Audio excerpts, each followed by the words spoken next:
I have been traveling for the past, I think, 11 years.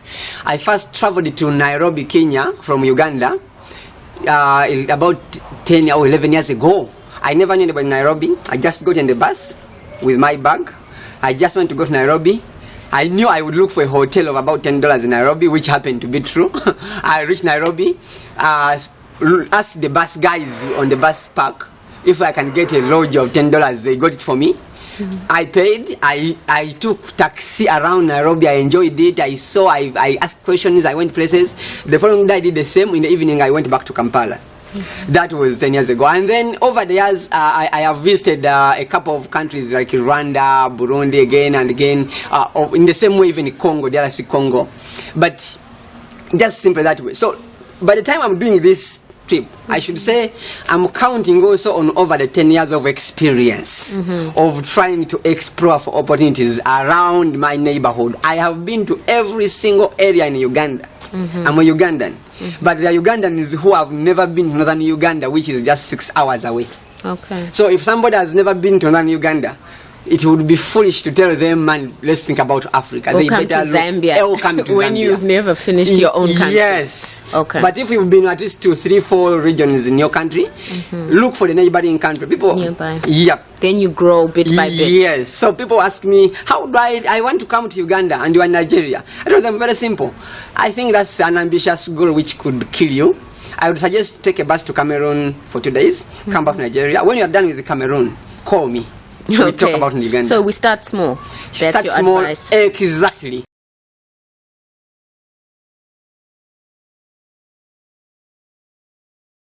Okay. But I realize that this thing of air is not going very well. Flying is not going very well. It's expensive, I'm sure. It is cheaper than driving. Is it? Yes. Okay. The reason was very simple. I fly from Entebbe Airport in Uganda. You land in Lusaka. You see Lusaka for 2-3 days, and you have a strict flight back. You see nothing, and the whole country is unexplored. Because you don't have a vehicle. Of course, you cannot stop as you wish and do here and I'm a person who wants for opportunities because I currently run a growing African company which now operates in about 4 countries fully. But let me tell you a story what happened. February 2020, February last year actually. I was on an Ethiopian flight from Johannesburg. I was going to Addis Ababa, Ethiopia. Then the plane happens to pass above Lake Malawi. Okay. I was sitting on the window of the plane and I was seeing people down on Lake Malawi. I could see activity on Lake Malawi. I couldn't see properly. I get my camera and try to zoom in on but I couldn't see much. Lake Malawi is long. For 1 good hour. The plane was flying over Lake Malawi, and I was not sure what's going down. I thought, how can I come back here on foot? And see this place? On foot. Okay. So I was on the flight and I saw Lake Malawi. I said, I'm going to come back, but this time on the ground. That's how I evolved the idea of how do I see Africa from the ground. Okay. I did my research. I put together my interest countries, and I came up with 40 African countries. Wow. I'm going to drive to 40 African countries exploring. Okay. Maybe to just give a preview of why I'm doing so. Right. I'm a businessman. What business? I saw on Facebook you say logistics. I run a.k.a. Logistics. This is my company. This is my company, a.k.a. Logistics. And even these words on the screen, most of the vehicles are for my company, a.k.a. Logistics anyway. Okay. Left. Okay. And what we do? Well, we own buses and we also distribute cargo. But before that, I was about 20 years old and I came up with an idea of becoming a rich man at 25. Okay. So I thought that by the time I turned 25, I'll be a rich man. I was lying.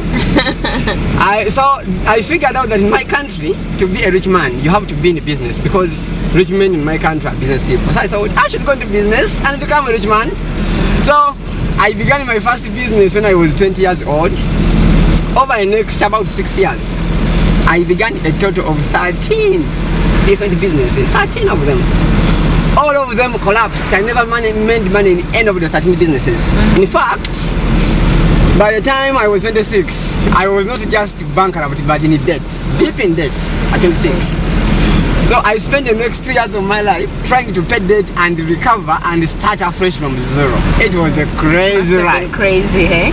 Yeah. Wow. These are the school kids. David Livingstone High School. Okay, sorry. So while we're having our interview, guys, I'll be showing you bits and pieces of Livingstone. This is my city. Right. Okay. Wow. So at the robots, we're gonna turn right. All right. Yes. No problem. Okay. So you were deep in debt at age 26, and then what happened? I spent the next 2 years of my life trying to recover. In fact, my brain shut down because I was a loser and I had borrowed out of money from people to build business, and I had nothing.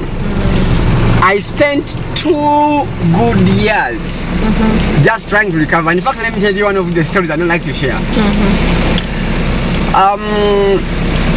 I wrote down a list of people who were demanding money from me.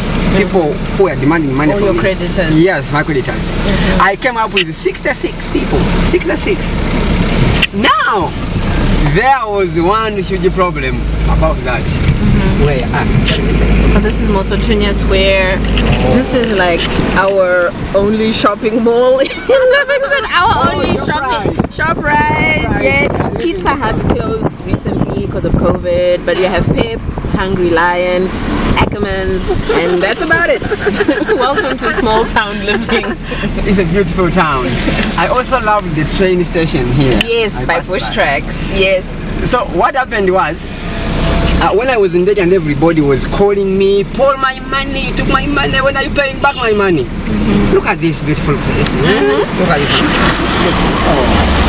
Oh my gosh. A lot of people stop here to take pictures. Maybe we should come on the way back. Yeah. And park across the road, get you some pictures there. We shall do. So what happened was, my brain had shut down. I was in debt, everybody calling for money. I went into exile. I left. So the pressure was that bad. Oh yes. I had a friend of mine who was working with the embassy of Rwanda in Kigali. I took a bus. A bus ride from Kampala to Kigali is about 12 hours. And it cost something like about $10 or $15, something $10 to $15. So I left Kampala, I went to Kigali to do nothing in Kigali, but to hide and chill off away from everybody. It took me 3 months of hiding or in exile for me just to have my senses back. Right. Life was crazy. So when I was in that debt, I came up with a strategy that I'm going to go back and start life afresh from zero. And I made a decision that this time round, I'm going to start this business. I will never leave it until I become a very rich man. Or I have two options. I will leave it either when I become a rich man or when I have done it for 20 years and it has failed. Okay. I think that was the only difference from the old Muguyma Jnr who started a business after 3-4 months. Give up. Things don't work out. Things are crazy, blah blah, and I changed. That's why I started the 13 businesses in 6 years on anyway. Okay. So this time around I was willing to pay an expensive price. Right. So roughly that is before even coming back to the build Apple Logistics even happened. So the building of Apple Logistics itself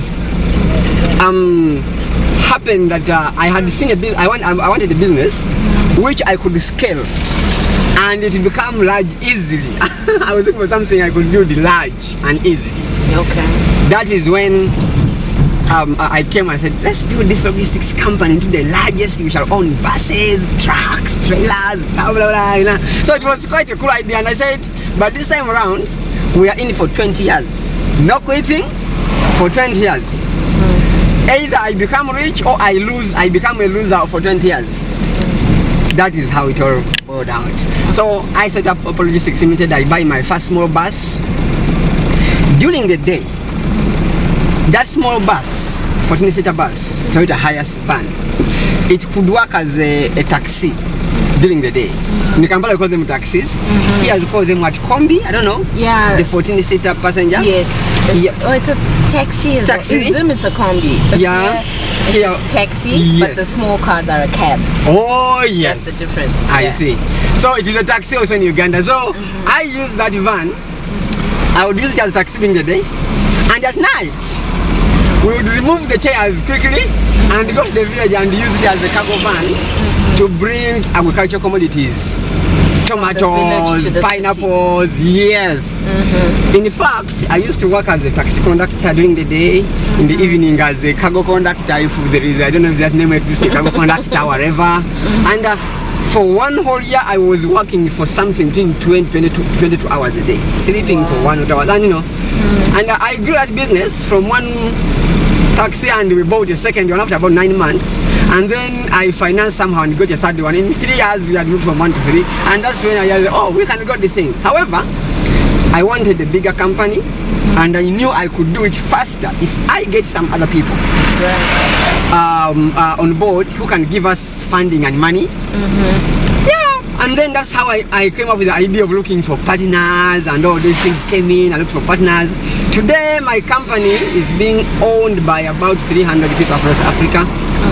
Yeah, and we've quite grown in about 4 years, in the past 4 years, what most people cannot do in a lifetime, We've been lucky. I thank God for that. We've been lucky to do that. So the only goal I have always had in my life is hunting for opportunities to make me a great man and a great man. So I have been to countries I don't know anybody, simply because I've gone to do one job, hunting for opportunities. And that's why I always emphasize it, that how opportunities can never look for you, they are hunted for. When I wanted to start this road trip, I said, I'm going to drive to 40 African countries. By the time I'm done, I'm going to be the smartest African I have ever met. And I think I was right about it. You're getting there. Exactly. I agree, because Zambia alone has shocked me. I came to Zambia using a very small border of Mbala, which almost nobody knows about. We never tell them about. Where is Mbala? From which country? Zambia, in the north. Through Tanzania or what? Yes, through Tanzania. It's on the border. Mbala is located on the border of Lake Tanganyika, where Tanzania and Zambia meet with Lake Tanganyika. It's a remote border crossing, not a Maka road, no traffic. In fact, when I crossed that day, I was the only couch person to the border for 3 days. The 2 days before me, they told me at the border. I was the only car. So small, but I was trying to explore Zambia, and then I came across opportunities in the north. The country is so vast and huge. I've met the minister of the Northeast representatives, inviting investors into Zambia and all these things. But the point I'm trying to make is one. Opportunities are being hunted for. When I was living in Kampala, I even never knew anything about that. So I decided I'm going to drive to 40 African countries over the next 5 years, and I'm going to explore every single opportunity possible to make myself great. And when somebody wants to become a great man, you have to fight hard and force your way through the thin door and everything until you really make it. And now with COVID, how has the traveling been? Like, doesn't that complicate things? Double harder than it was. COVID has made traveling very hard. And because of coronavirus, I'm thinking of already cancelling Botswana and Zimbabwe, because I know it's going to be hard for me trying to penetrate. But again, there is nothing like in the future I will go do, and I have to do what I can do right now, right? And there will always be hardships. And anybody who tells me that they are waiting for things to get okay, so that they move or travel or do anything or explore opportunities or do anything, I know one thing about it: they are liars. They are lying. They won't do it. Yeah. It's now or never, basically. Exactly. Yeah. You either do it now, as hard as it is, it may just become harder, not easier. And if that's the case, good. So I'm now going to Victoria Falls for my first time. For the first time in your life? Yeah, wow, that's of course. Great. Okay, well, it's an honor to be with you. And after the falls, I'd like to interview more. Yeah, we'll go back to my place, have lunch. Please.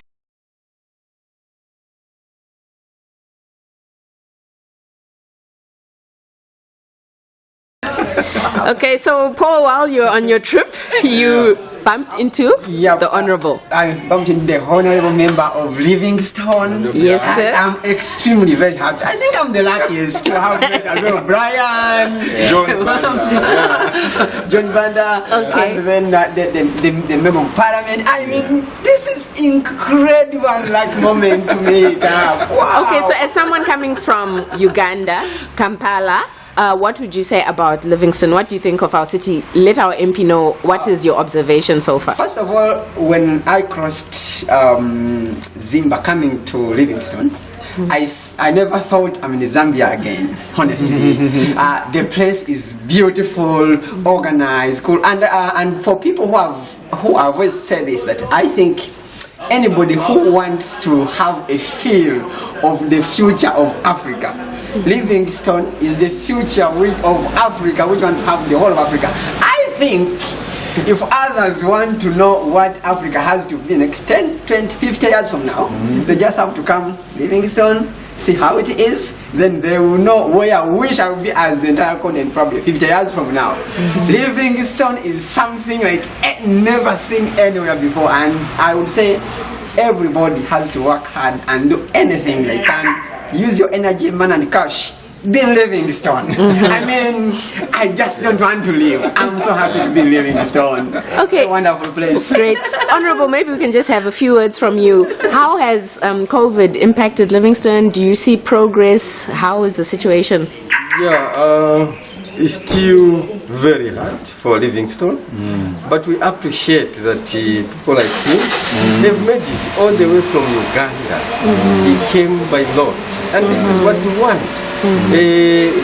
People have been spending years in order to save to come and see the Victoria Falls. But really we are encouraging on local tourism, that people, whenever they have time to spend, to relax, come to Livingstone and have a feel of what we have. We have so many attraction centers here in Livingstone. We have helicopter ride, you can see some of the big five. So it's a package that we have here in Livingstone. So we appreciate that indeed he took it upon himself to try to drive down here, and we welcome him. We are happy, we are excited that he has become our ambassador, that when he goes back home to Uganda, he will be able to tell a story. Others have been seeing the falls from the pictures, but he had the feel of it, and he had the showers of blessings. It's still wet. It's still wet, yes. So please, we are inviting everyone to come here. It's a friendly city. We are peaceful people. Let them come and have a feel also of what we have. Okay. Thank you. We'll speak more to you by MP. Thank you for your time.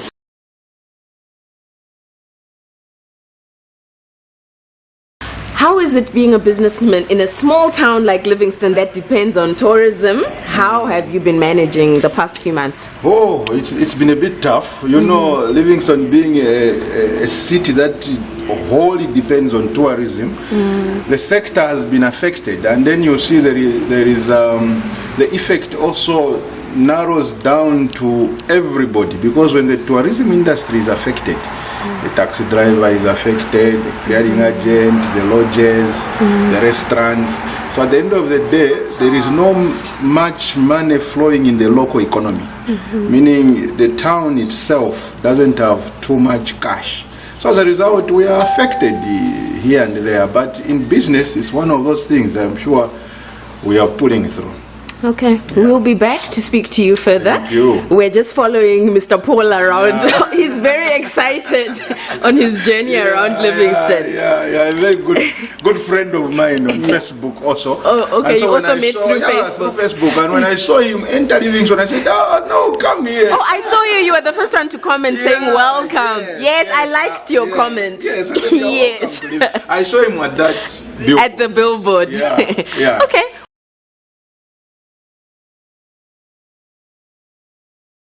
When I was preparing my car for the trip, I cared about three things only.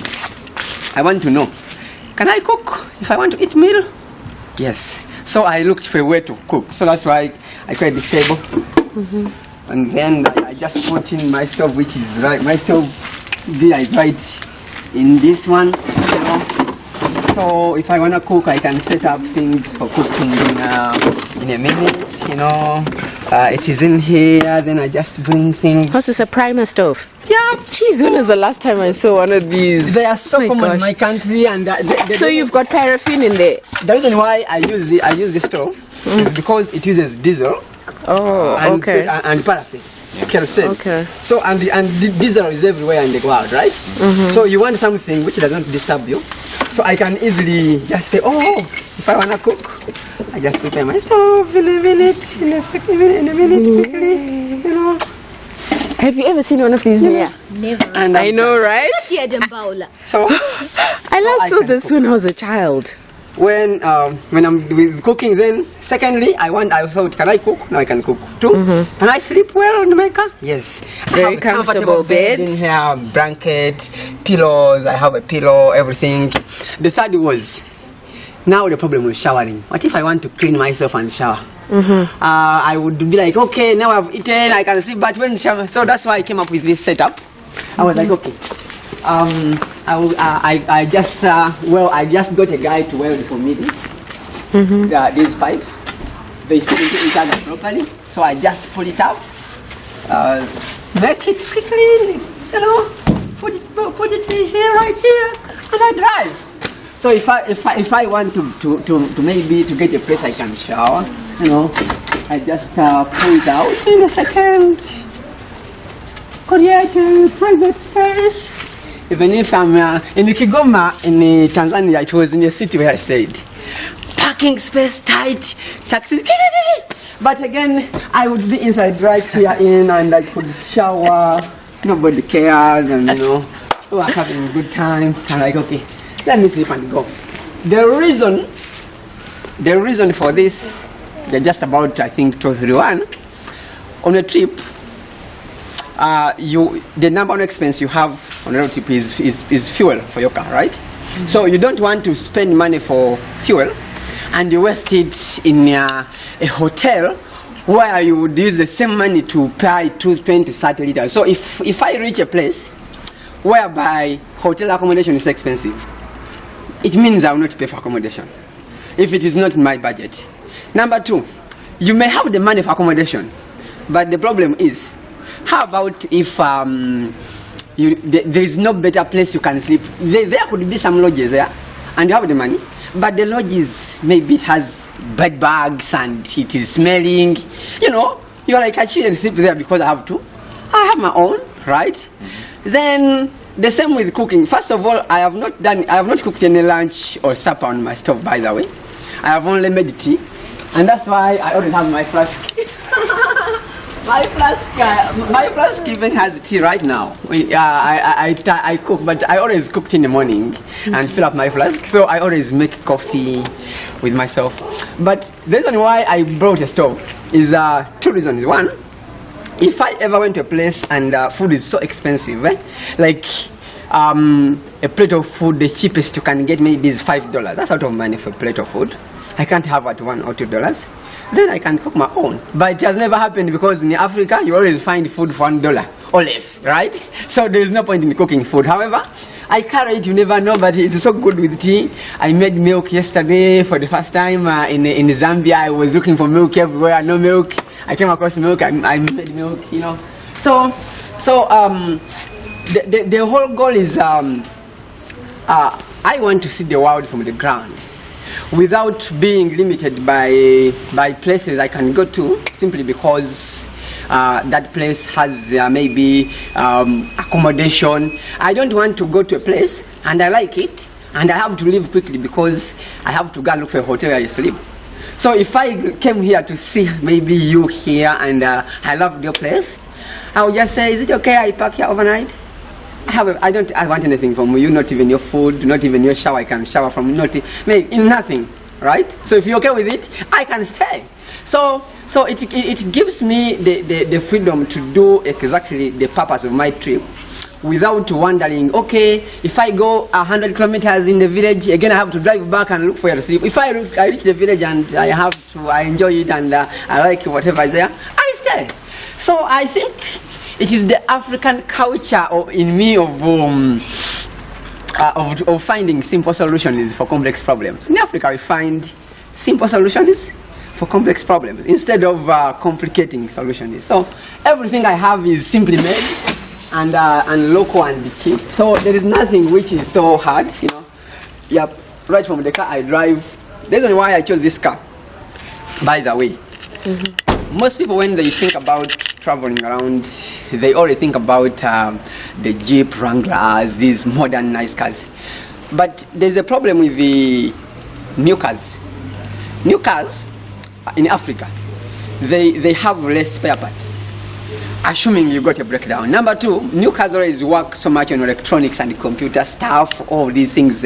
So if you ever be in the middle of Congo or in Burundi or in the forest of Tanzania, where I was driving through forests for days, and you get a breakdown, man, nobody's going to fix your computer for you and your sensors.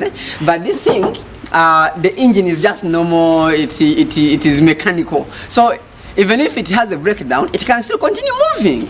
So I think the number one choice when somebody wants to see a large part of off-grid Africa, for whatever reason they have, mine is business.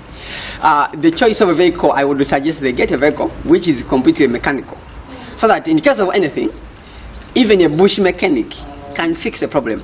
I'm lucky my car has not had any breakdown because I use it. I've been using it for many years at home and I trust it. I drive it for long without a breakdown, and I also know how to take care of vehicles anyway. I hardly have a breakdown. I never had a breakdown since I left home. It is. Do you have a spare wheel?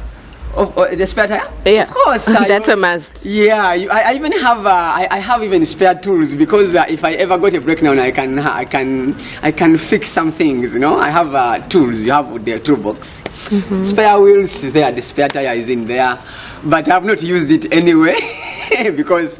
So even the choice of car. I'm very sure you put a mark on the calendar when you started this journey from home.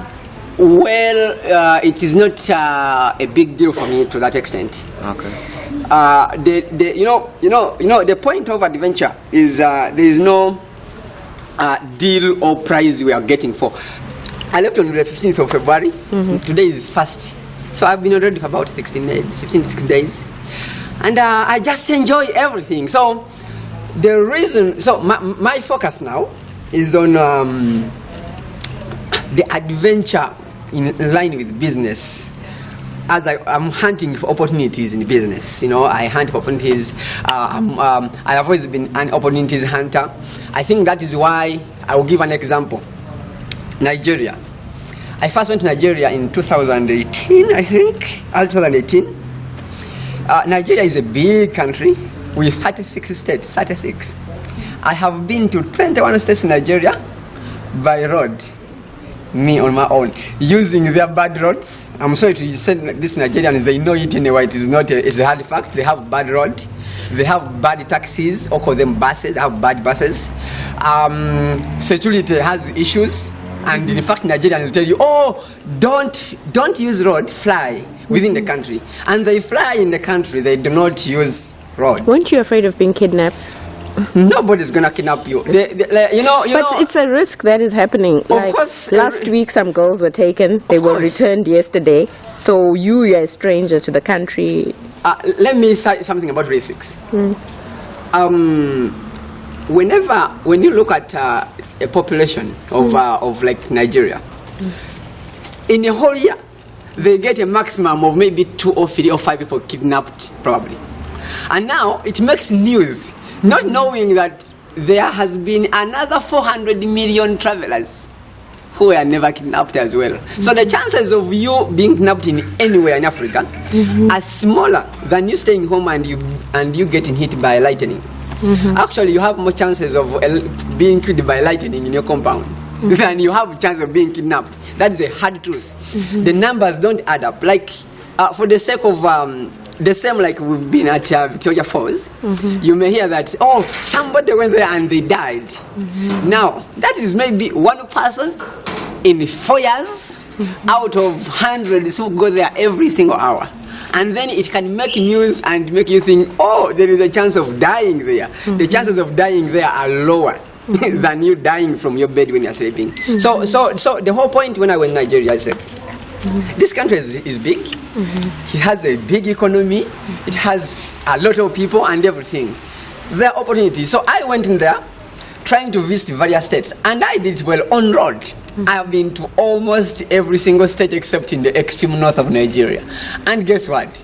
we have built wonderful businesses in Nigeria over the years. Because I was on the ground, I understand the Nigerian market from the ground, not from the reports we read on the internet.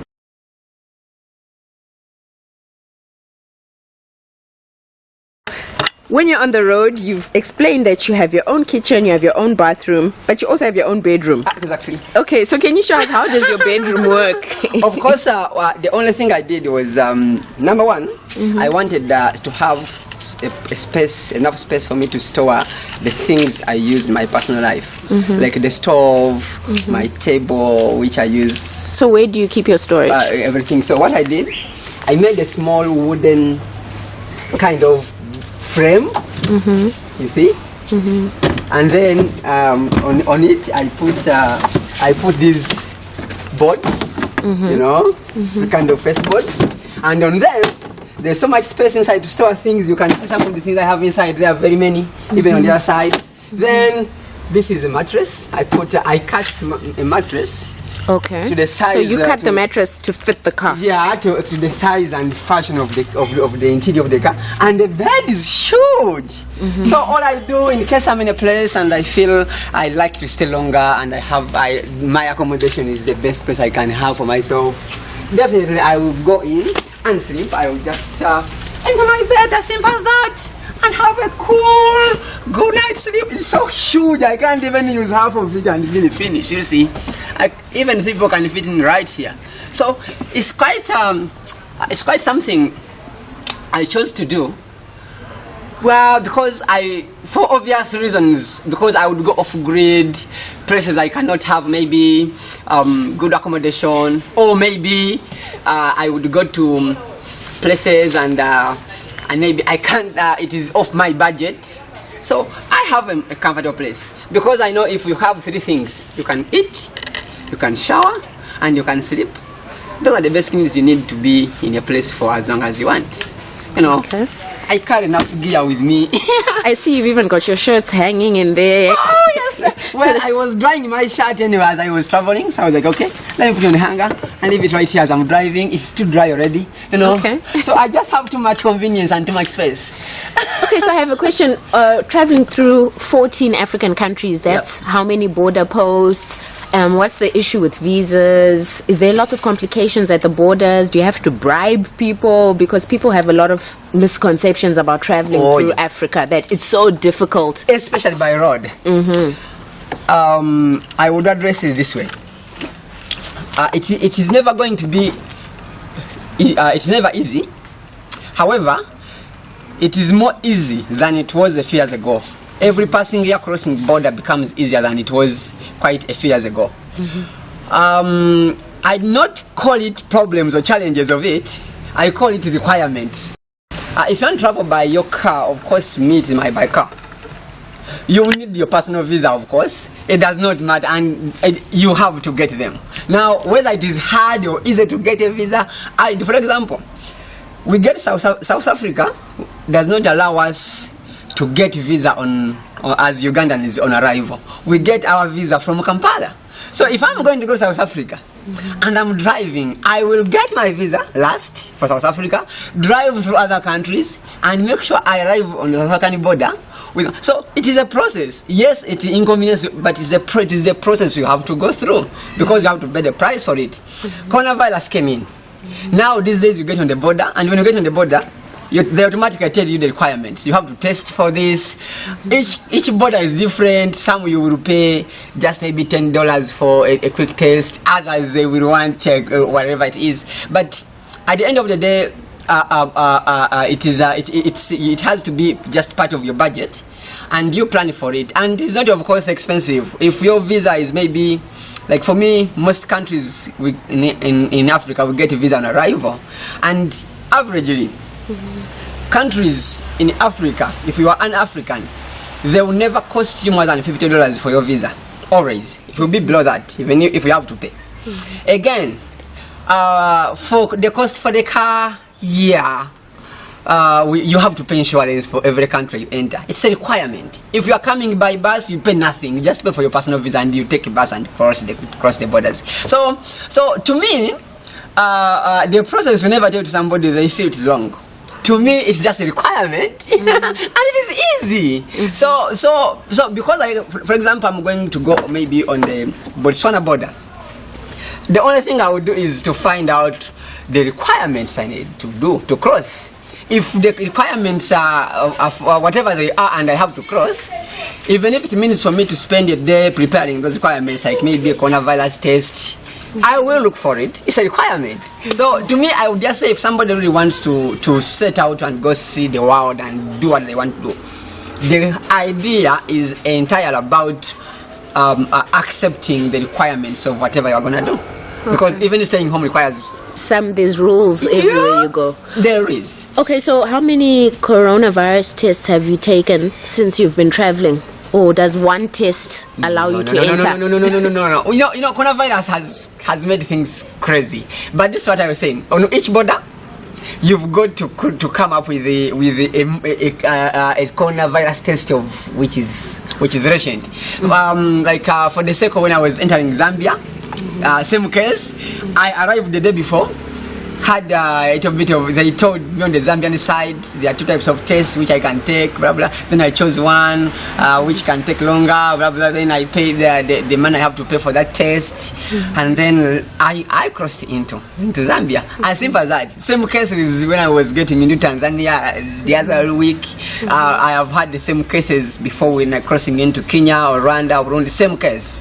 So you do the test at the border post? Yep.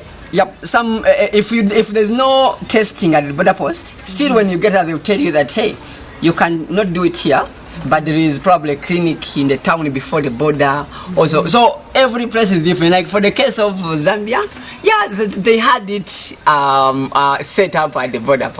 At the border, they have they call it a healthy. I think they call it the healthy camp or something, the healthy tent, whatever it is. So you first go through that. When you get carried with the coronavirus, now you can begin the usual process of immigration. Exactly. Okay. So with the coronavirus has made traveling hard. But my only advice would be is show up on the border when you're not in a hurry. Like you're not rushing that, I have reached now at 9 a.m. I have to cross into 1 hour or two. No. Be willing, even if it's going to take you 24 hours to wait, simply because the world is upside down because of coronavirus. Today when I'm going to do a border crossing, like if I'm going to go into Botswana or Malawi, I would prefer to reach there as early as possible on a working day, like tomorrow is Wednesday. I go there early enough, so that if I reach there at 10 a.m. and they say, you have to go and see a doctor and maybe wait for 3 hours. Yeah, I may end up crossing in the night, in the evening, but it's fine. Or they may say, okay, we can test you now, send results maybe back to town, then you get them the following day in the morning, 24 hours. I'm like, okay, no worries, you can text me, I can rest a bit, have them tomorrow, and cross, for the sake of coronavirus. If the coronavirus issue comes to an end and by the time you see the video, it is no longer an issue, good for you. Even better for you. Just go for coronavirus issue. I think just find out the requirements with the coronavirus, and there are many options with it, and if you know it, travel becomes easy. Yeah. Okay, I think one of my last questions would be budget-wise. Yep. Yeah. Does one need a lot of money to travel around Africa? Because you seem to be doing it on a budget. It's working for you. But obviously, there's some money needed. By road. Yes. Now it is simple. Everything has a cost. For example, flying, the truth is, the cheapest would have been probably coming by bus. However, coming by bus could not fit my interests because I may not stop where I want to stop. I may not go as slow or fast as I want to do. I may want a different route than the bus uses. Many issues. So for me, I can't use a bus. The second option is flying, which is also much cheaper than driving, of course. But I've been flying out of Africa, around Africa for many years as a businessman, and I still do fly because I have a flight to Nigeria probably next 4 weeks or 5 weeks. I don't know. I'll confirm. But I chose driving. Now, the only way to do so, to justify your budget, is to probably understand the main expenses of doing a road trip. And they are very easy to know. I can break them down for you. The number one and the most one will always be your fuel. And how do you come up with the money of fuel? The price of petrol in your country except Nigeria and Sudan where petrol is too cheap. But the price of most African countries, 90% of them, the price of petrol is almost the same everywhere, and diesel, no much difference. So roughly how much per liter? Well, about $0.9 per liter. So with $10, you can always buy about 11 liters or more in almost any country. In Zambia, we buy about 12 liters, I think, with $10 or something. So you get about 11 liters or more for every $10 you spend on petrol. So my budgeting for a car is very simple. I sat down and I know my car's consumption, and I assume everybody know which the consumption of their car. So I got on the map, and using Google Map, trying to know distance from here to here, and I add them up. I could estimate the number of kilometers I may cover. And I say, okay, I'm going to cover 6,000 kilometers. Then I add an extra 1,000 for just in case. Then I divide that into the number of liters my car consumes in such a distance. And then I convert that into money. And I know if I'm going to cover 6,000 kilometers, I may need maybe 700 liters of petrol. That is around $650 for petrol. Then I'm like, I need 650 liters for petrol. Then the second cost you are going to need is your accommodation, because you are going to sleep every single night. And that is why I spent something like $100 to create my bed. So I don't have to think much. Okay, sometimes I sleep in lodges. Well, I think I've been on the road for about 16 days. I have only slept in lodge for 3 nights. Yeah, the rest I've been using my car, because for various reasons. So the second is accommodation. The third is food. Yeah, because you are going to eat every day. In Africa, except if you want luxury, but if you want basic food in every single village and town you go to, the price of food is always cheap and the same. $1 can always feed you for lunch, and $1 can feed you for supper, and $1 can always feed you for breakfast. You know. So $3 a day? Yeah, for my case, I budget 5. But I end up using less than 2 to 3 sometimes, you know. Okay. Yeah. Like so $5 a day maximum. Maximum. You're okay with all meals. If and drinks included. Yep. Do you drink alcohol, or you can't drink and drive? Hey? No. I personally, I don't drink alcohol anyway. I'm lucky for that. So you save a lot of money. I think so. If it is saving, but I have never. The reason why I don't drink alcohol is that whoever is drinking alcohol, they are fighting to quit. Nobody is drinking and is encouraging you to drink as well. So that's why I don't drink alcohol. Nobody feels it is okay, and I don't also see the results I'm missing anyway. So I know alcohol. It's enough for me to buy water, everything. If and that's why I carry the stove. If by any means I'm in a city, maybe like Johannesburg, if I want Johannesburg, where $5 cannot feed me for a day, then I will admit that I will cook my own meals, because I still can buy rice at $2, enough for me for 2 days. A kilo of rice, right? So at the end of the day, my $5 budget will be within the range. So fuel, accommodation, fees, food. The last cost, actually the fourth cost is your legal documents, which is your visa, and also insurance for the car. For those who don't know about crossing a border with your car, it is very simple. Just show up with your passport as usual when you are crossing a border, but this time around, come with your car title, but just make sure the car title is in your name. So the car has to be in your name, and that is all. So you just show all those with your driving license to the customs officials, and they will show you the process. Okay, do this, photocopy this, do this, pay $20, $30. On average, the car pays anywhere between $20 to $50 for every country you enter. For Zambia, I think I paid about $45 for everything, you know. For Tanzania, I think I paid something just $25. So each country is different, but you never go anywhere above $50 for entering a country. So that's all. So the fifth cost, maybe if we want to say, is now your personal luxury is alcohol. Maybe you want to buy alcohol in every city you meet. So now you can budget for your alcohol. Maybe you want to pay for tourist attractions. Yes. Then you budget for the tourist attractions. If they are not on your list, when you go there and you can't afford, like I went to a place which is in the north of Zambia, and they told me foreigners like you pay $20. I was like, okay. The place is good, but I had not budgeted to spend $20 on this tourist attraction. I just saw it up, so I'm very sure I'm not going to go. So later on, somebody says, okay, let's find probably a better ticket because you and then we finally worked it out, and then I managed to see the place. But in another place, I just simply went away. I couldn't afford to pay anything. I said, okay, it is off my budget, fine, let's leave it. And I focused on the areas I want to go and visit, because for my case, my areas of interest are the local community and what they do for a living, what are their opportunities, source of income, products, goods, what are they selling, what can I get, what can I import, what can I export, what are they paying for, what are they selling. That's what I'm always for. I'm always for that on my trip.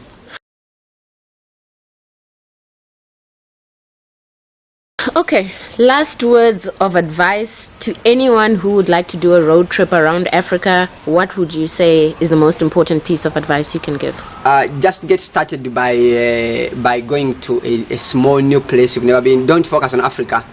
Focus, for example, if you were Zambian, assuming, and you've never been to northern Zambia, if you want to go by car, just get into your car and visit northern Zambia and come back for 2 days maximum. Don't have to do or live even 14 countries. Yeah, you don't have to do 10 countries also, because of what I have learned from experience is that experiences add up. When you've done northern Zambia and you're done with it as a Zambian, you will be okay with Tanzania. The spirit of adventure is lacking in Africa. I'm told there are many people in Zambia here who live in Choma here, all the saga. They are 50 years old. They have never been to Livingstone, the falls here. You know, because Africans never have sit down to create a budget simply for travel and exposure and seeing opportunities. And that's why we are poor. And the Chinese are coming here. Chinese are coming to Zambia because they come to Zambia, go across the opportunities, and come stay in Zambia. But the reason why I met the minister, I think the minister for some region in the north of Zambia. There is too much land in northern Zambia. He's asking for people to invest and stay in there. And Zambians cannot go because it's 700 miles out of Lusaka. And the Chinese are coming. The Chinese are coming. How come the Chinese are coming? They have been there and they know. Yeah. A Zambian has no clue that there's life outside their town, and that happens to Ugandan. Is mainly where I come from. It is even to us. The same with Kenyan is where I work most of the time. It is crazy for Africans who don't really step out to look for opportunities. It is shocking.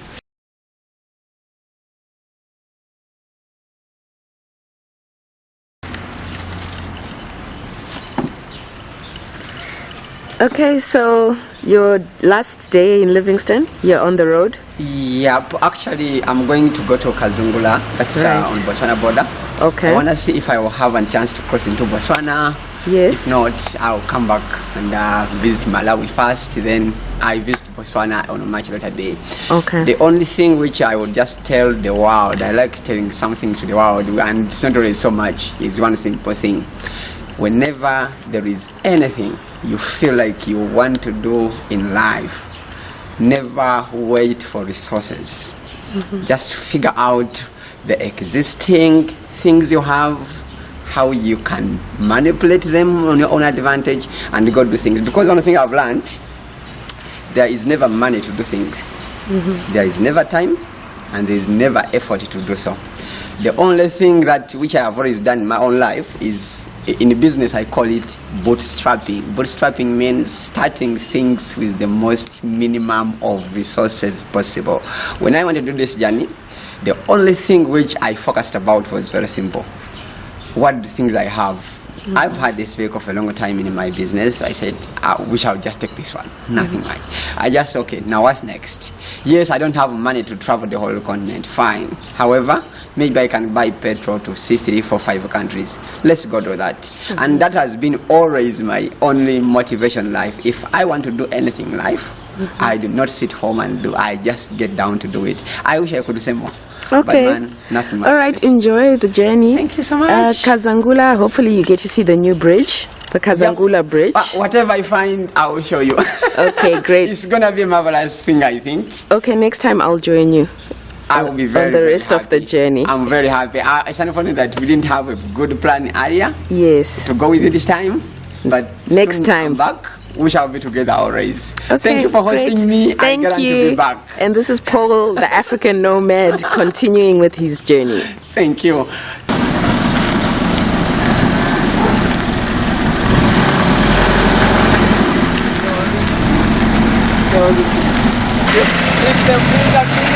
See you next time.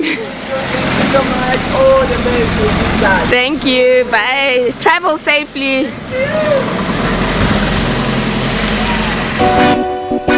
Yeah, we're gonna bring down these Berlin walls standing up in Africa. And Africa. Since 1885, Afrika. they've been keeping us divided. Afrika moja. But now it's enough of that divide and rule. Afrika ya It's time for my wahida. people to come together.